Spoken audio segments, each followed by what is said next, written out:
കോഴിക്കോട് ചെലവൂരിൽ അധ്യാപികയും 14 വയസ്സുകാരൻ മകനെയും ഭർത്താവ് ആളെ വിട്ടു മർദ്ദിച്ചു.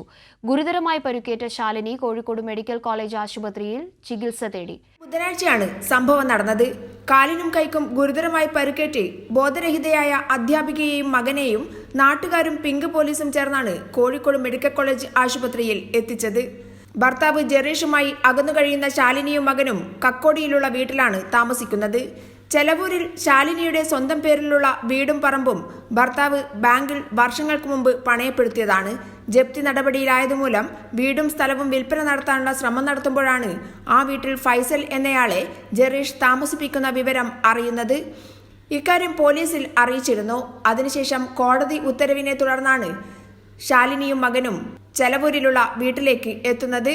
ഭർത്താവ് ജെറീഷിന്റെ കൂടെ പിൻമതിലിലൂടെ ചാടിയിറങ്ങിയ ഫൈസൽ എന്നയാൾ ഇരുമ്പുവടി ഉപയോഗിച്ച് ശാലിനിയെ ആക്രമിക്കുന്നത്.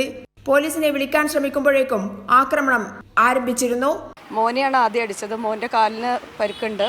അത് കഴിഞ്ഞ് ഹാളിൽ നിന്ന് ഫോൺ ചെയ്യായിരുന്ന എന്നെ ഞാൻ ചെവിയിൽ ഫോൺ സംസാരിക്കുകയായിരുന്നു. അപ്പോഴാണ് ഇരുമ്പ് കമ്പി കൊണ്ട് ആദ്യം ഈ ഭാഗത്താണ് അടി വരുന്നത്. 2 വിരൽ ചതഞ്ഞു പോയി. ഫോണ് ആകെ ബെൻഡായി താഴെ വീണ് പൊട്ടി.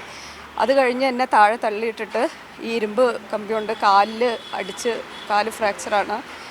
പ്ലാസ്റ്റർ ഇട്ടേക്കുക. അതേപോലെ മേലും മുഴുവൻ അടിക്കുക. അത് കണ്ട് മോൻ പേടിച്ചു. പുറത്തോട്ട് നിലവിളിച്ചുകൊണ്ട് ഓടിയപ്പോൾ നാട്ടുകാരൊക്കെ കൂടി.